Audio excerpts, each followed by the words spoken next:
La cena familiar mensual en casa de mamá siempre había sido un delicado equilibrio de tensiones no expresadas y cortesías forzadas. Pero la reunión de esa noche tenía una corriente subterránea eléctrica que me ponía los pelos de punta. Quizás fue la forma en que mi hermana Jessica entró en casa 23 minutos tarde, su bolso de diseñador Hermès balanceándose en su hombro perfectamente arreglado como un estandarte de batalla, o como inmediatamente se apoderó de la conversación con relatos sin aliento de su experiencia cambia vidas en Las Vegas, sin molestarse en reconocer la existencia de nadie más. Yo estaba sentada en silencio en la familiar mesa del comedor, trabajando mecánicamente el asado demasiado hecho de mamá mientras escuchaba la habitual dinámica familiar desarrollarse a mi alrededor.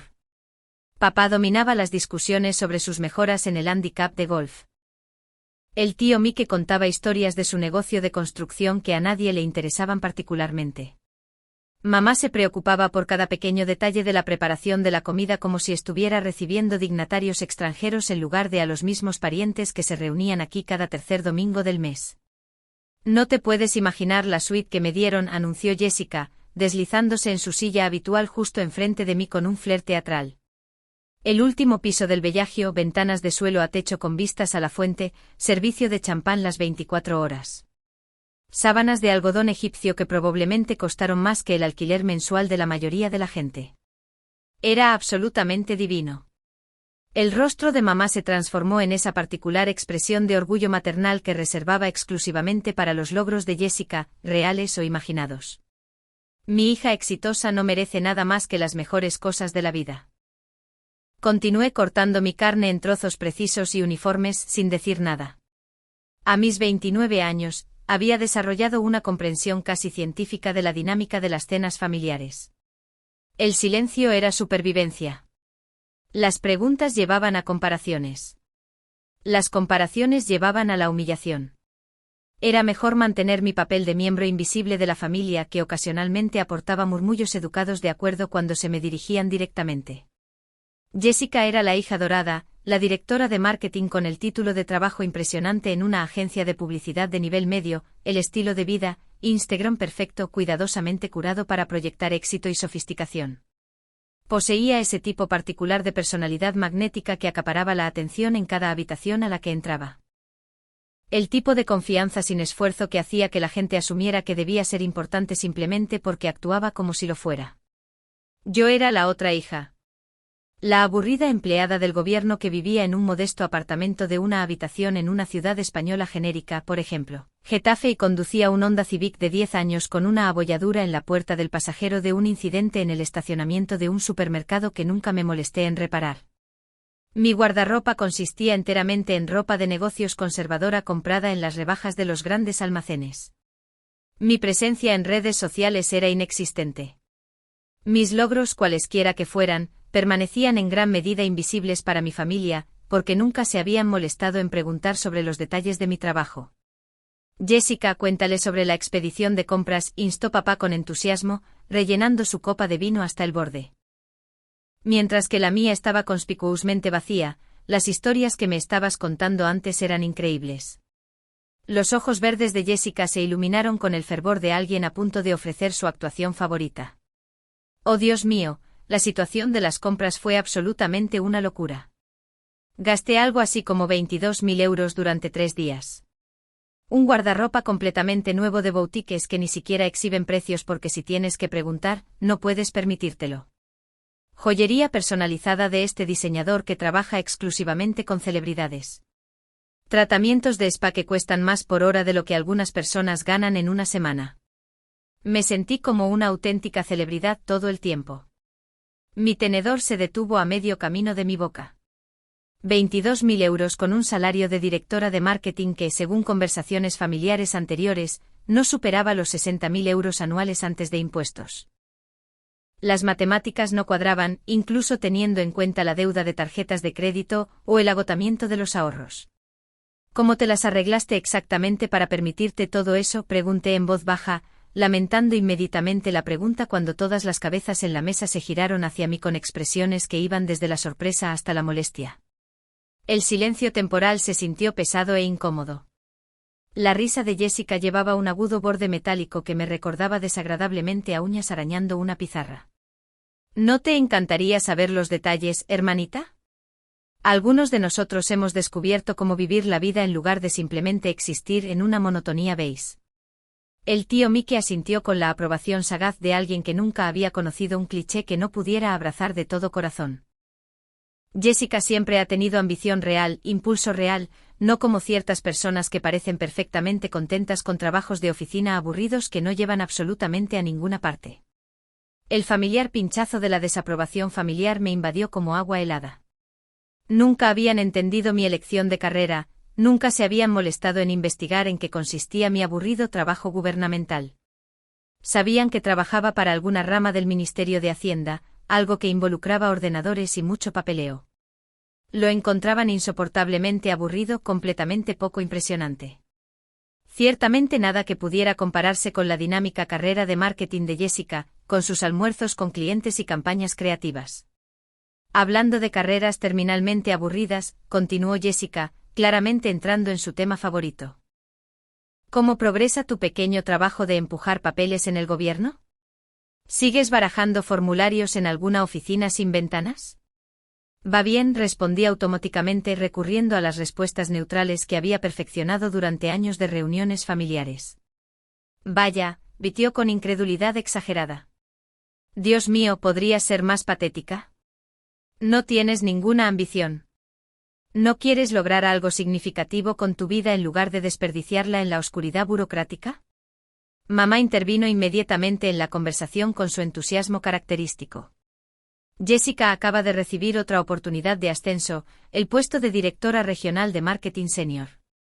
Gestionará cuentas por valor de millones de euros y supervisará un equipo de 12 profesionales creativos. Jessica se pavoneó bajo la atención como un pavo real mostrando su plumaje. Mientras tanto, ciertas personas aparentemente todavía luchan por llegar a fin de mes con salarios de nivel de entrada en el gobierno a la avanzada edad de casi 30 años. No tenía casi 30, pero corregir la cronología de Jessica solo habría provocado más burlas. Había aprendido por experiencia dolorosa que las correcciones fácticas se interpretaban como comportamiento defensivo, lo que animaba a más ataques. La verdadera diferencia, continuó Jessica, inclinándose conspiradoramente hacia adelante como si estuviera a punto de compartir secretos de Estado, es que he desarrollado múltiples fuentes de ingresos, oportunidades de inversión inteligentes, carteras de criptomonedas, movimientos financieros estratégicos que el promedio de drones gubernamentales no tendría la sofisticación para entender o ejecutar. Estaba mintiendo. Podía detectar el engaño en su lenguaje corporal con la mirada experta de alguien cuyas responsabilidades profesionales incluían interrogar a criminales financieros. Los ojos de Jessica se desviaban ligeramente hacia la izquierda cuando inventaba historias. Su voz subía medio tono más de lo normal. Sus gestos se volvían más animados para compensar la falta de convicción genuina detrás de sus palabras. Pero mi familia nunca había aprendido a leer las señales de Jessica. Absorbieron sus elaboradas ficciones con el mismo entusiasmo que habían mostrado por sus cuentos de hadas infantiles. Después de la cena, ayudé diligentemente a mamá a recoger los platos mientras Jessica acaparaba la atención en la sala de estar, deleitando a todos con anécdotas cada vez más elaboradas de Las Vegas. Cada historia parecía presentar cantidades de dinero más altas, lugares más exclusivos, más encuentros con celebridades que probablemente solo existían en su imaginación. Mientras cargaba el lavavajillas con eficiencia mecánica, noté el bolso extra grande de Jessica, abierto sobre el mostrador de la cocina, posicionado descuidadamente junto a la cafetera. Su billetera de cuero era claramente visible, rellena de lo que parecían ser un número inusual de tarjetas de crédito. Demasiadas tarjetas de crédito para que cualquier persona razonable las llevara. Reconocí varias de ellas de inmediato. La distintiva tarjeta azul Chase Sapphire Preferred que había solicitado 18 meses antes específicamente por su programa de recompensas de viaje. La elegante tarjeta plateada Capital One Venture con su diseño geométrico único. La tarjeta roja Bank of America que guardaba exclusivamente para situaciones de emergencia.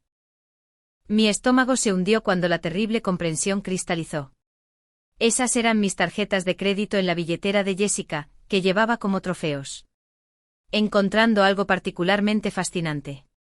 La voz de Jessica me hizo saltar violentamente. Se había materializado en el marco de la puerta de la cocina con la gracia silenciosa de un gato cazador, los brazos cruzados defensivamente sobre el pecho. Esas son mis tarjetas de crédito, dije en voz baja, luchando por mantener la voz firme. Lo demuestras, respondió con una sonrisa que no contenía ni rastro de vergüenza o culpa. Podría haber proporcionado pruebas inmediatas. Sabía todos los números de cuenta de memoria, podía recitar los códigos de seguridad de 3 dígitos de memoria, tenía los extractos mensuales guardados en mi teléfono con historiales de transacciones detallados. Pero también entendí con claridad cristalina que la evidencia no importaría aquí. No con esta audiencia. No en esta casa donde la versión de la realidad de Jessica siempre tenía prioridad sobre los hechos objetivos. ¿Por qué?, pregunté en cambio, genuinamente curiosa sobre su razonamiento psicológico. Jessica se encogió de hombros con estudiada indiferencia. Nunca las usas para nada interesante. Simplemente están ahí acumulando polvo mientras tú vives como una especie de monje financiero que tiene miedo de gastar dinero en algo más allá de las necesidades básicas de supervivencia. Pensé que las pondría en uso productivo por una vez en su miserable existencia. Eso es robo, dije simplemente. Es pedir prestado a la familia. Dios, eres tan dramática con todo. Agarró su bolso con deliberada despreocupación y volvió a la sala de estar, donde pude escucharla lanzando otra historia inventada sobre salas de juego privadas y servicio de botellas de cortesía. Permanecí en la cocina, con las manos temblando ligeramente mientras recuperaba mi teléfono y accedía a mis aplicaciones bancarias. El daño financiero superó mis peores proyecciones de escenario. Las 3 tarjetas de crédito habían sido sistemáticamente agotadas con precisión quirúrgica. La Chase Fuire Preferred, con su límite de 15.000 euros, mostraba un saldo actual de 14.847 euros. La tarjeta Capital Venture reflejaba 9.923 euros contra su límite de 10.000 euros. La tarjeta de emergencia del Bank of America había sido llevada a su máximo absoluto de 8.000 euros. 32.770 euros en cargos fraudulentos. Todos originados en Las Vegas, todos procesados durante el fin de semana anterior. Caminé de regreso a la sala de estar con piernas inestables, mi teléfono apretado en mi palma sudorosa como una pieza de evidencia incriminatoria. Jessica estaba mostrando fotografías en su iPhone a una audiencia agradecida. Imágenes de la suite de lujo, bolsas de compras de boutiques que no podía pronunciar, ella misma posando con cócteles que probablemente costaban más que mi presupuesto mensual de comida. Jessica, dije en voz baja, interrumpiendo su narrativa sobre una experiencia de compra privada con un estilista personal. Tenemos que hablar de algo importante. Ya estamos hablando de algo, respondió sin molestarse en mirar su pantalla del teléfono. Sobre las tarjetas de crédito. El silencio en la sala de estar cayó con la abrupta finalidad de la caída de un telón de teatro. Jessica finalmente levantó la vista para encontrarse con la mía, su expresión cambiando de la diversión casual a la molestia afilada. ¿Qué pasa con ellas? Las robaste de mi apartamento. Cometiste fraude con tarjeta de crédito. Necesitas devolver inmediatamente cada céntimo que gastaste. La risa de Jessica fue dura y fea, desprovista de cualquier humor genuino. ¿O qué exactamente? ¿Irás llorando a mamá? ¿Llamarás a la policía? Pude sentir la atención colectiva de la familia centrándose en mí con la intensidad de los focos. Y sus expresiones me dijeron todo lo que necesitaba saber. No preocupación por el comportamiento criminal de Jessica. No simpatía por mi posición como víctima, sino irritación porque estaba interrumpiendo el entretenimiento de la noche con mis quejas mezquinas.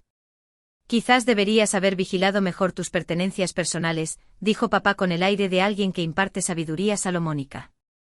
Esta situación es parcialmente tu responsabilidad por ser descuidada con instrumentos financieros importantes. Las cogió directamente de mi apartamento, dije. Usó la llave de emergencia que le di hace 3 años cuando estaba pasando por su divorcio. Los miembros de la familia se ayudan mutuamente en tiempos difíciles. Mamá añadió con el tono de alguien que explica principios morales básicos a un niño confundido. Jessica obviamente te reembolsará cuando su situación financiera se estabilice. ¿Con qué dinero?, pregunté. Ella acaba de gastar 32.000 euros que no posee. Jessica se levantó bruscamente con el rostro sonrojado por el vino y la indignación justificada. ¿Quieres saber cuál es tu verdadero problema? Estás patológicamente celosa. Estás consumida por la amargura de los celos porque sé cómo abrazar la vida mientras tú solo existes en tu patético mundito gris de reglas y limitaciones. La sala murmuró, acuerdo colectivo. El tío Mike asintió con la gravedad de alguien que acababa de presenciar una profunda verdad siendo dicha. La tía Linda hizo ruiditos de lástima sobre el tremendo estrés de la exigente carrera de Jessica. 32.000 euros, repetí como si el número específico pudiera penetrar de alguna manera su ceguera voluntaria. Agoté tus tarjetas en Las Vegas, se rió Jessica triunfalmente sacando los recibos arrugados de su bolso y agitándolos sobre su cabeza como estandartes de batalla. ¿Qué va a hacer una perdedora sin Blanca? La familia estalló en aplausos espontáneos. Papá levantó su copa de vino en un brindis improvisado a la audacia de Jessica. Mamá juntó las manos con genuina delicia ante la desafiante actuación de su hija contra las limitaciones convencionales. Miré alrededor de la sala a estas personas que teóricamente estaban unidas a mí por la sangre, que se suponía que me amaban y me protegían, que deberían haberse indignado por lo que me habían hecho. En cambio, estaban celebrando mi victimización, animando a la persona que me había robado, tratando los delitos financieros como una conversación de cena entretenida. Voy a presentar una denuncia, dije con calma. La risa continuó sin cesar. Interpretaron mi declaración como una amenaza vacía. El farol desesperado de alguien que carecía de poder o autoridad real. Jessica se secó lágrimas de risa de sus ojos cuidadosamente maquillados. Presenta cualquier papeleo patético que te haga sentir mejor, dijo despectivamente. ¿Quién va a creer tu triste pequeña historia? ¿A quién le importará un dron del gobierno, que afirma que su exitosa hermana le robó las tarjetas de crédito? No respondí a sus burlas. Recogí mi abrigo y mi bolso, me despedí de absolutamente nadie y conduje a través de la oscuridad de regreso a mi modesto apartamento en Ciudad Española Genérica. Una vez allí, me senté a mi pequeña mesa de la cocina con mi ordenador portátil y comencé a redactar un informe detallado que lo cambiaría todo. Lo que mi familia no sabía, lo que nunca se habían molestado en preguntar, a pesar de 6 años de empleo, era la naturaleza precisa de mi aburrido trabajo gubernamental. Entendían que trabajaba para el Ministerio de Hacienda de alguna capacidad, pero nunca habían preguntado a qué división específica. Sabían que mi rutina diaria implicaba mucho trabajo informático, pero nunca habían cuestionado qué estaba investigando exactamente. Era una investigadora criminal senior para la Red de Ejecución de Delitos Financieros, FinCEN, comúnmente conocida como FinCEN. Durante los últimos 6 años, había estado rastreando operaciones de blanqueo de dinero, esquemas de fraude bancario, redes de fraude de tarjetas de crédito y delitos financieros sofisticados que cruzaban jurisdicciones estatales y federales. Mi especialidad era seguir rastros de dinero digital a través de complejas redes internacionales, identificar patrones que revelaban empresas criminales y construir casos procesables contra delincuentes financieros que creían ser intocables. Jessica acababa de cometer múltiples delitos federales contra una funcionaria federal cuya experiencia específica incluía el procesamiento de exactamente este tipo de delitos. El informe de incidentes me llevó casi 3 horas en completarse con la minuciosidad que exigía. Documenté cada detalle relevante. El robo de las tarjetas de crédito físicas de mi apartamento utilizando la llave de emergencia conservada por Jessica, las fechas y cantidades precisas de cada transacción fraudulenta, las admisiones de culpabilidad que había hecho delante de múltiples testigos, su negativa a proporcionar restitución, su reconocimiento explícito de que los cargos no estaban autorizados. Adjunté documentación de respaldo completa, capturas de pantalla de mis registros bancarios que mostraban los cargos fraudulentos, fotografías de los recibos que exhibió como trofeos, una línea de tiempo detallada de la actividad criminal, información de contacto de testigos de todos los presentes durante sus confesiones. Para el lunes por la mañana a las 8:47 de la mañana, el caso había sido asignado oficialmente a un equipo especializado de agentes federales que se encargaban de delitos financieros contra empleados federales. No policías locales que pudieran ser persuadidos a tratar esto como una disputa familiar, no investigadores estatales con recursos limitados. Agentes federales con jurisdicción ilimitada y la autoridad para realizar arrestos en cualquier lugar de los Estados Unidos. El derroche de Jessica en Las Vegas había cruzado múltiples estados, involucrado numerosas instituciones financieras con sede en diferentes estados y violado varias regulaciones bancarias federales simultáneamente.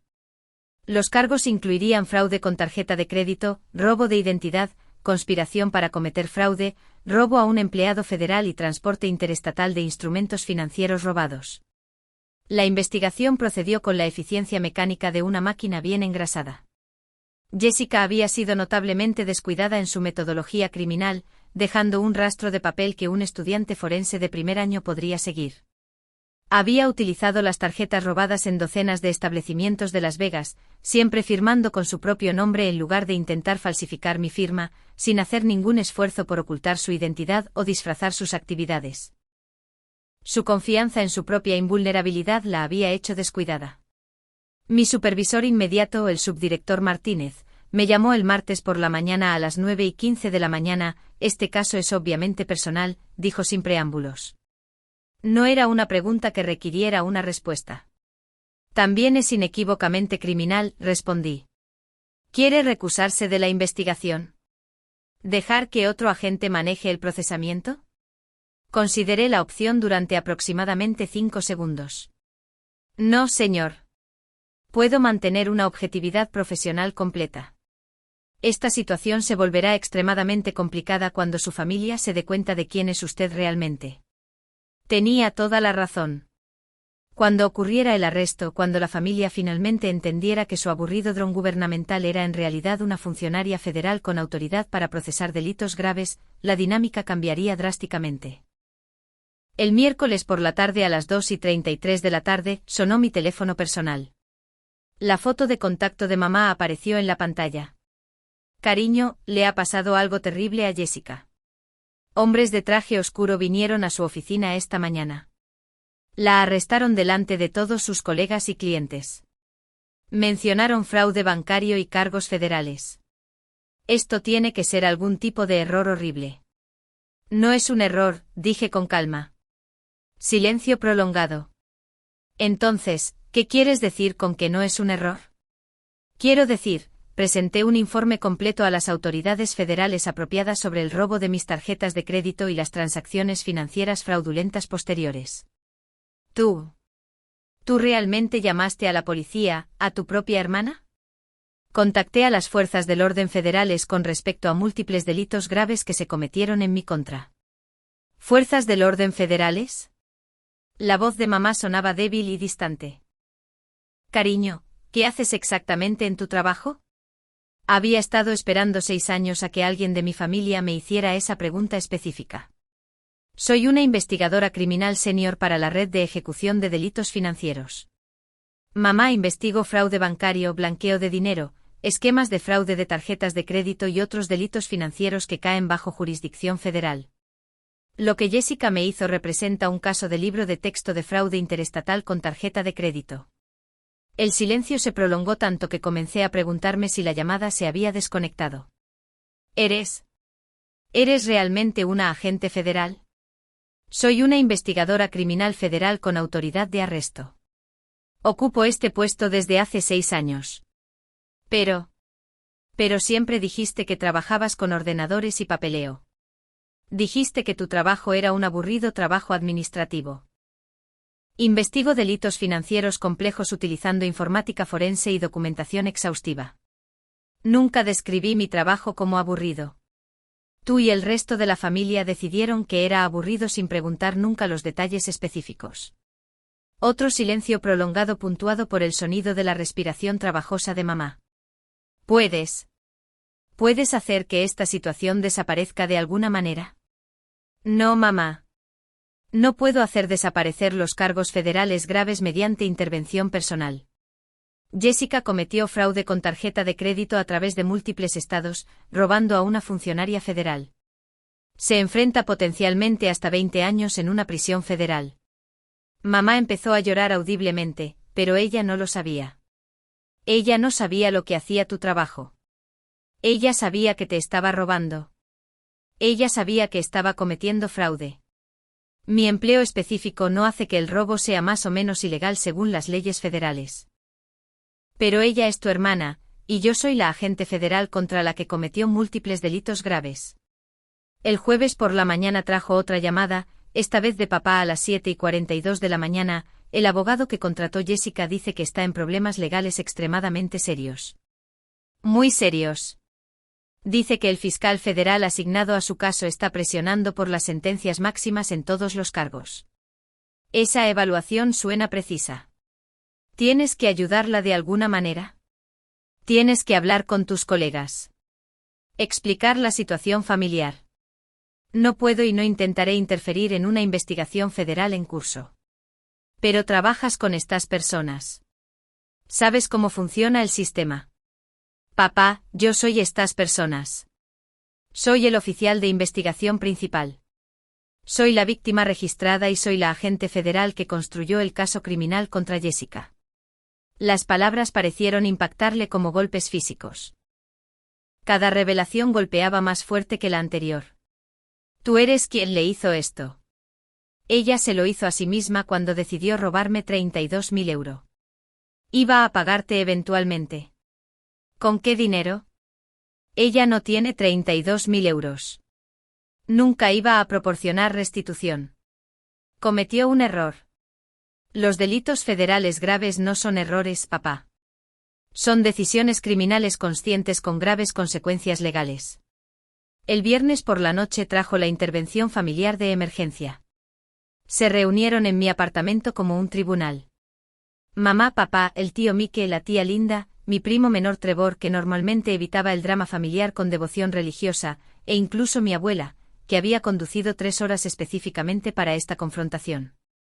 Necesitamos tener una conversación seria, anunció mamá cuando abrí la puerta, su tono sugiriendo que estaba a punto de recibir una conferencia sobre obligaciones morales y lealtad familiar.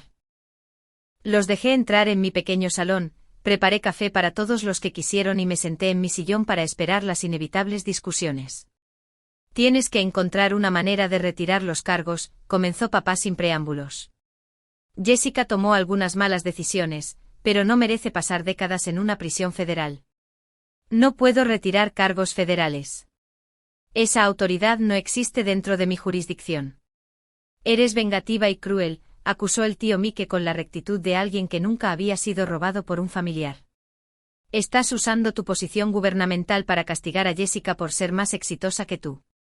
Estoy haciendo cumplir la ley federal sin tener en cuenta las relaciones personales. Es de la familia, suplicó mamá con genuina desesperación. No envías a miembros de la familia a prisión por dinero. Tampoco robas a miembros de la familia, repliqué. Y esto no se trata simplemente de dinero. Se trata de múltiples delitos federales graves. Entonces, ¿eliges tu carrera sobre tu propia familia?, preguntó la tía Linda con evidente disgusto. Elijo la justicia legal sobre el comportamiento criminal. Las discusiones continuaron durante casi 3 horas.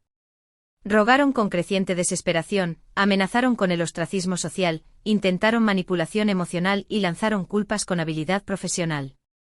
Me acusaron de celos, vindictividad, ambición a sangre fría y traición a los valores familiares fundamentales.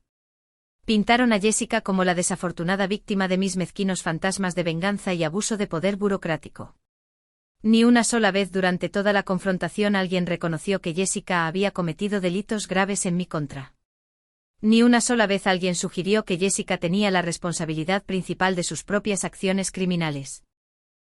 Ni una sola vez alguien expresó preocupación por cómo me sentía al ser robada por mi propia hermana. Las cadenas de noticias locales están llamando para entrevistas, dijo Trevor en voz baja. Él era el único miembro de la familia que no había atacado activamente mi carácter. Quieren hacer una historia sobre la agente federal que procesó a su propia hermana. Todos me miraron con acusación y horror en sus ojos, como si yo hubiera orquestado la atención de los medios para mi propio beneficio. Esta publicidad va a destruir la reputación de nuestra familia en la comunidad, dijo mamá con evidente angustia. La gente pensará que somos una familia de criminales. Jessica es una criminal. Dije que cometió múltiples delitos federales graves que están documentados con pruebas abrumadoras debido a tu vindictiva persecución. Papá estalló de rabia. Si no hubieras presentado cargos, ninguna de esta pesadilla estaría sucediendo. Si Jessica no me hubiera robado, nada de esto habría sido necesario. El juicio estaba programado para 3 meses y medio después. El abogado defensor de Jessica, un competente abogado penalista llamado Robert Kim, intentó todas las estrategias legales posibles. Argumentó que Jessica creía que tenía permiso implícito para usar las tarjetas. Sugirió que las disputas financieras familiares no deberían involucrar a las fuerzas del orden federales. Afirmó que estaba abusando de mi posición oficial para venganza personal. Retrató a Jessica como la víctima de un fiscal demasiado celoso que no podía separar los deberes profesionales de las rencillas familiares.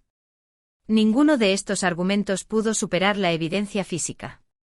Registros de transacciones con tarjeta de crédito que mostraban uso no autorizado en múltiples estados. Imágenes de vigilancia de casinos y establecimientos minoristas de Las Vegas que mostraban claramente a Jessica realizando compras con mis tarjetas robadas. Testimonio de testigos de la cena familiar donde Jessica había admitido abiertamente el robo y se había negado a proporcionar restitución. Sus propios recibos que había conservado como souvenirs de su frenesí criminal. El equipo de Fiscalía Federal, dirigido por la fiscal adjunta de los Estados Unidos, Sarah Chin, presentó un caso metódico que pintaba una imagen clara de fraude premeditado cometido contra una funcionaria federal. Damas y caballeros del jurado, dijo Chin a los 12 ciudadanos durante su declaración de apertura, la acusada no simplemente robó tarjetas de crédito a una víctima que percibía como indefensa. Se las robó a alguien cuya responsabilidad profesional es investigar exactamente este tipo de delitos financieros.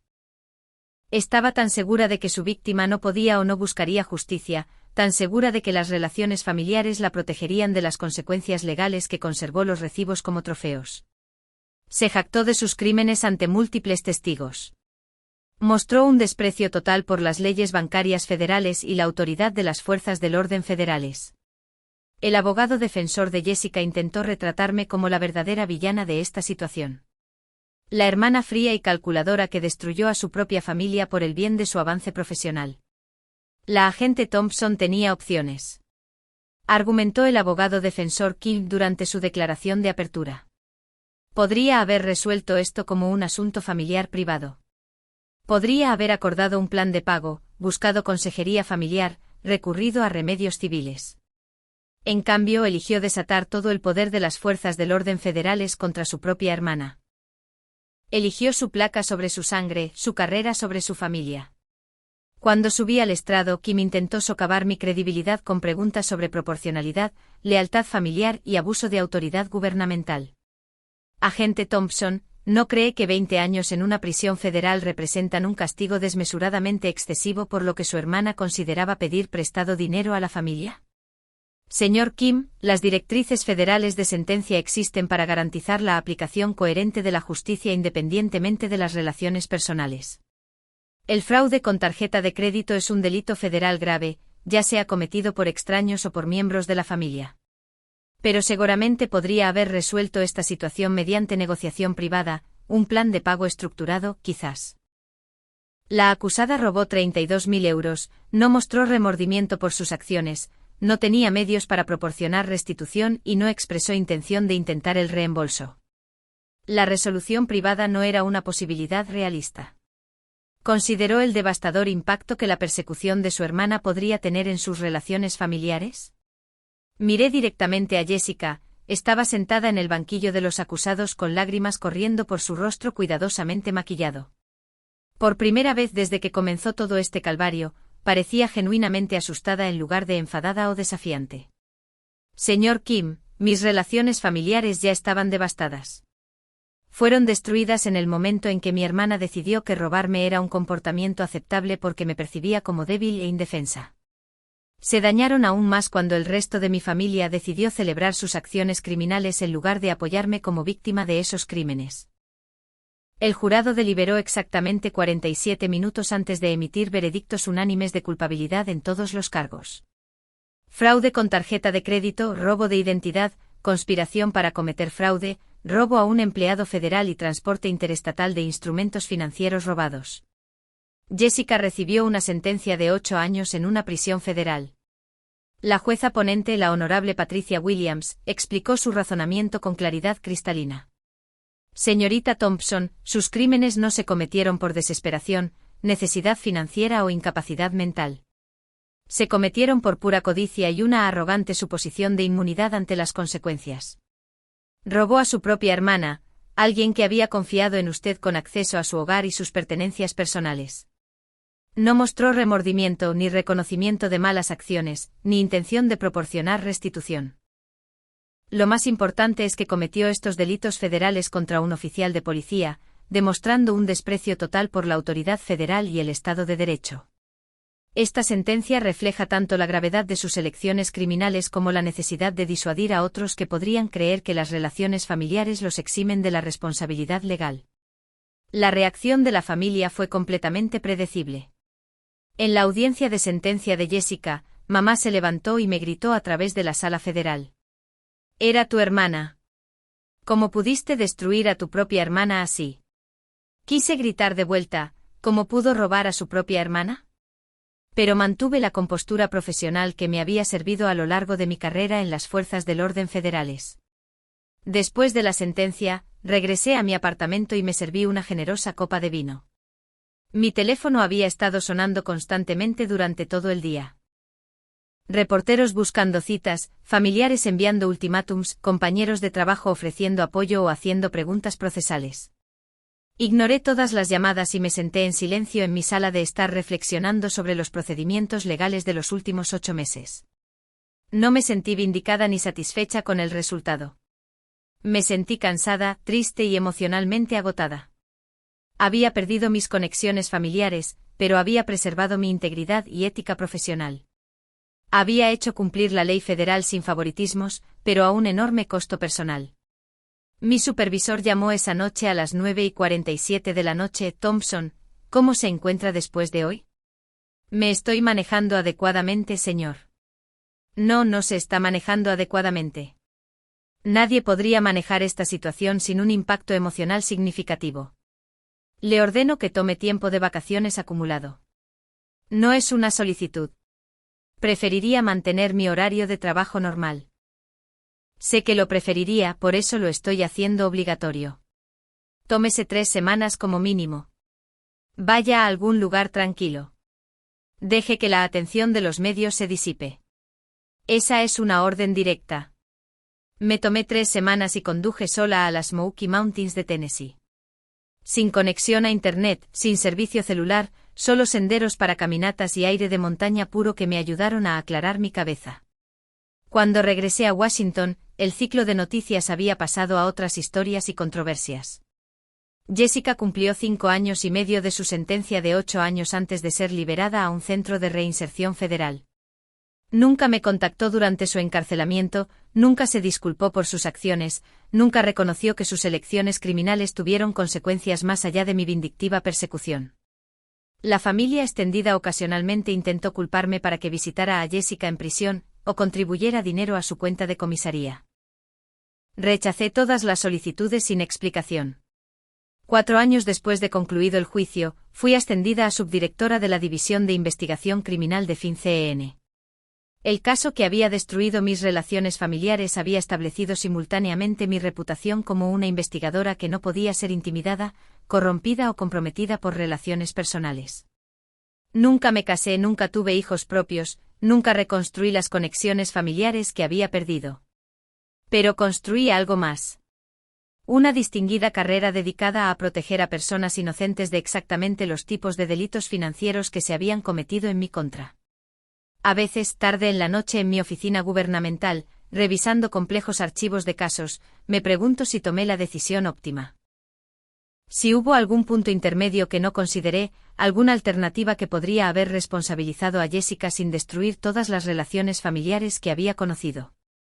Pero entonces recuerdo su figura de pie en esa sala de estar riéndose mientras agitaba esos recibos como estandartes de victoria, preguntando qué podría hacer una perdedora sin Blanca como yo con su robo.